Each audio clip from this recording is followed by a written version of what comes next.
प्रेम आणि त्याग यांचं अनोखं मिश्रण म्हणजे माता रमाई. बाबासाहेब जसं शिक्षणाचा एक एक गड सर करत होते तसं माता रमाईला सुख मिळत होतं.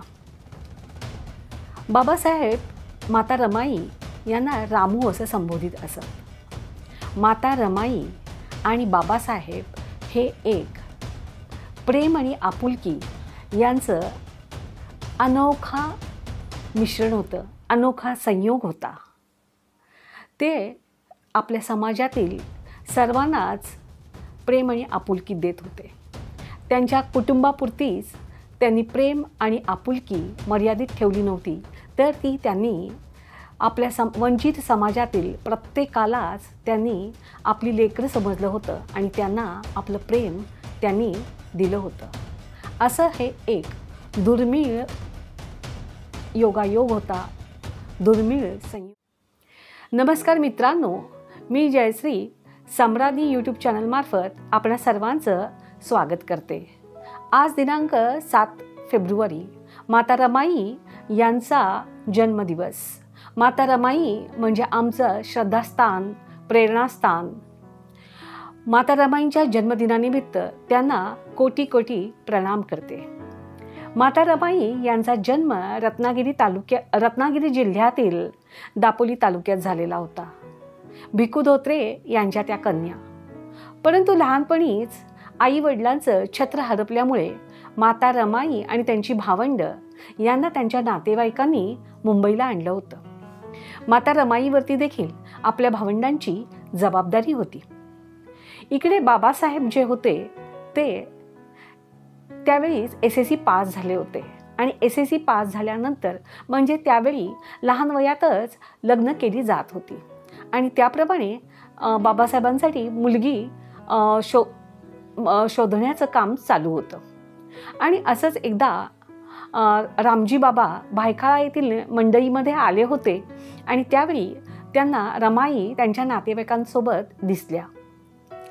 त्यावेळीस रामजी बाबा यांच्या मनामध्ये रमाई एकदम भरल्या आणि हीच मुलगी आपल्या मुलासाठी योग्य आहे असं त्यांना वाटलं.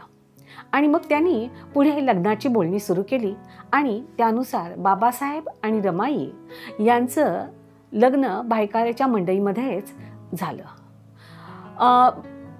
रामजी बाबा यांना खरोखरच रत्नपारखी असं म्हटलं पाहिजे, कारण बाबासाहेब आणि रमाई हे दोन असामान्य अशा व्यक्ती एकत्र येऊन त्यांचं हे लग्न झालं होतं. कारण त्यांनी पुढच्या इतिहासामध्ये त्यांनी एक सोनेरी पान लिहून ठेवलं होतं. त्यांनी या वंचितांची गुलामगिरी जी होती, अप्रतिष्ठा जी होती, त्यांना जे अपमान मिळत होता त्याच्यातून त्यांची सुटका केली होती. त्यामुळे आपले जे रामजी बाबा आहेत त्यांना रमाईनं शोधल्याबद्दल, बाबासाहेबांसाठी रमाईनं शोधल्याबद्दल खरोखरच त्यांना रत्नपारखी असंच म्हटलं पाहिजे.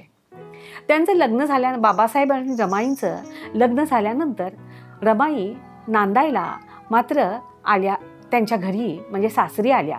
आणि सासरी आल्यानंतर इकडे एकत्र कुटुंब पद्धती होती.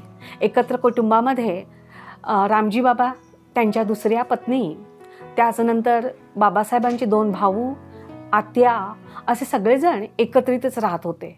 बाबासाहेब हे सर्वात लहान असल्यामुळे आणि रमाई देखील सर्वात लहान असल्यामुळे या दोघांनाही म्हणजे एकत्रित कुटुंबामध्ये ज्या गोष्टी होतात, म्हणजे साधारणपणे जी कुरबूर किंवा ज्या काही गोष्टी सहन कराव्या लागतात त्या त्यांना सहन कराव्या लागत होत्या. त्यातच बाबासाहेबांनी आता शिकल्यानंतर नोकरी करून घरातील संसाराला हातभार लावावा अशी सर्वांची इच्छा होती. परंतु बाबासाहेबांना रामजी बाबा यांनी तू नोकरी वगैरे न करता पुढील शिक्षण घे आणि आपल्या लोकांना होणारा जो त्रास आहे त्यांच्याकरता त्यांना त्या मुक्ती मिळवून दे असं, आणि तू भरपूर शिक असंच रामजी बाबांना वाटत होतं. तेच मत रमाई यांचं देखील होतं. त्यांनाही वाटत होतं की बाबासाहेबांनी भरपूर शिकावं. त्यामुळे रमाई या घरातील सर्व कामं आणि त्याचप्रमाणे बाहेरील सर्व कामं करत होत्या. अपार कष्ट त्या घेत होत्या. बाबासाहेबांचं ध्येय हेच त्यांचं ध्येय बनलं होतं.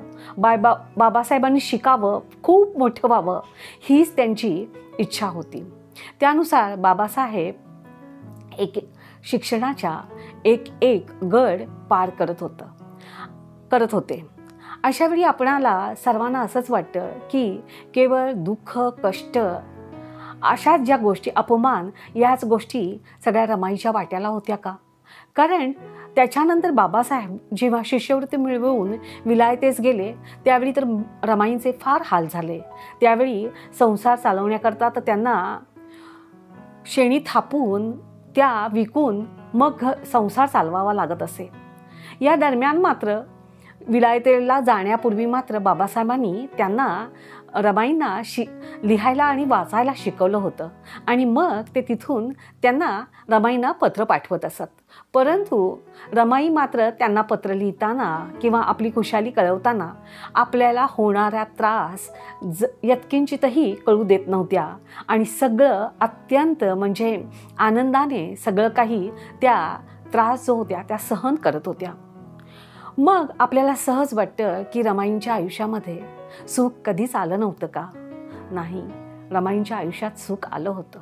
बाबासाहेबांनी जेव्हा परदेशातून जे शिक्षण घेऊन ते आले होते, त्यांनी अर्थशास्त्रामध्ये जी PhD मिळवली होती, त्यावेळी भारतामध्ये कोणीही तशी PhD परदेशामध्ये जाऊन मिळवली नव्हती. त्याचप्रमाणे बाबासाहेब जे होते त्या काळामध्ये त्यांच्या इतका शिकलेला कोणतीही व्यक्ती या आपल्या देशामध्ये नव्हती.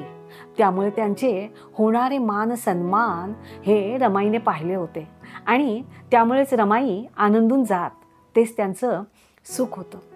परंतु शिक्षण घेतलं तरी आपल्या लोकांचे जे त्रास होते, जी गुलामगिरी होती, अप्रतिष्ठा होती, अस्पृश्यता जी होती, ती घालवण्याकरता बाबासाहेबांनी महाडचा सत्याग्रह, चौदार तळ्याचा सत्याग्रह, त्याचप्रमाणे मंदिरामध्ये अस्पृश्यांना प्रवेश मिळण्याकरता त्यांनी केलेली चळवळ, सत्याग्रह, स्थापन केलेली बहिष्कृत हितकारिणी सभा, त्याचप्रमाणे मजूर पक्ष, लेबर पक्षाची त्यांनी केलेली स्थापना, या सर्व गोष्टी ज्या होत्या त्या रमाबाईंनी आपल्या डोळ्यांनी पाहिलं होतं. आणि बाबासाहेबांना मिळणारा मान सन्मान आणि आपल्या लोकांमध्ये त्यांची जी नेता म्हणून ते जे नव्याने उभारून येत होते. त्यानंतर बाबासाहेब जे गोलमेज जे परिषदा होत्या त्याला तिथे ते गेले होते आणि अस्पृश्यांबाबतचे त्यांचं जे मत होतं ते त्यांनी इतकं ठणकावून सांगितलं होतं तिथे. आणि त्यावेळी त्यांची जी अस्पृश्यांची या देशामध्ये काय स्थिती आहे याविषयी त्यांनी तिथे सांगितलं. आणि त्यावेळी अस्पृश्यांचा नेता म्हणजे बाबासाहेब आंबेडकर हे सर्व इंग्लंडमध्ये देखील समजलं होतं आणि तिथूनच बाबासाहेब हे अस्पृश्यांचे नेते म्हणून उदयास आले होते. गोलमेज परिषदा करून आल्यानंतर बाबासाहेबांचं इथे सगळीकडे स्वागत झालं होतं. तो त्यांचा मानसन्मान माता रमाईने पाहिला होता आणि तेच त्यांचं सुख होतं.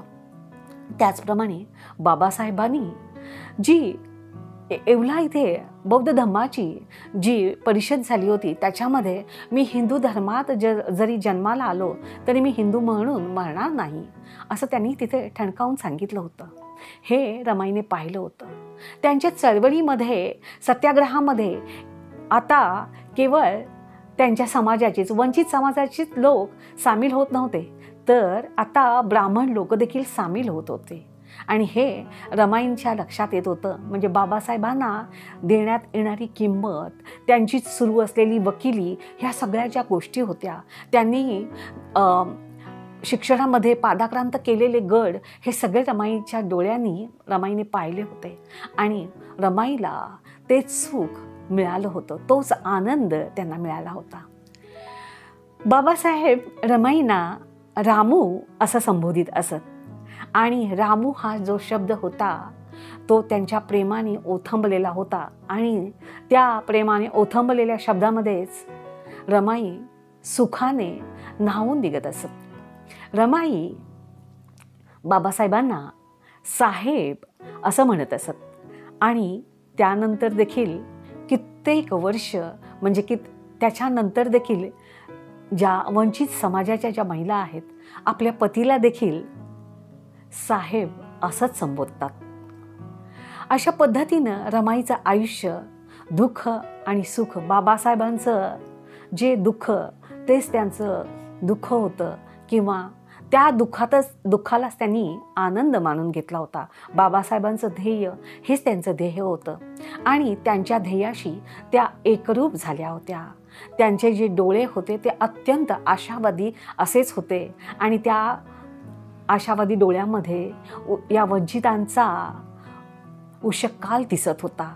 वंचितांची गुलामगिरी नष्ट होणारी जी चिन्ह जी होती तो आशावाद होता, ती सकारात्मकता जी होती ती रमाईंच्या डोळ्यामध्ये दिसत होती. प्रेम आणि आपुलकी याचं अनोखं मिश्रण, असं एक ज्याला म्हणतात ना दुर्मिळ असा संयोग जो होता तो बाबासाहेब आणि रमाईंच्या मध्ये होता.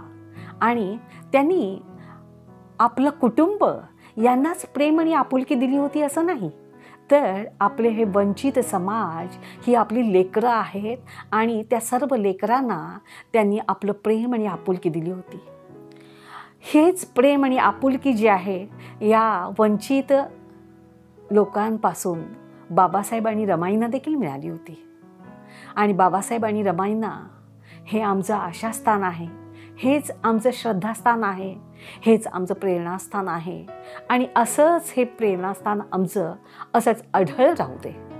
पुन्हा एक वार मी माता रमाईंना कोटी कोटी प्रणाम करते आणि माझा व्हिडिओ तुम्ही पाहिल्याबद्दल धन्यवाद.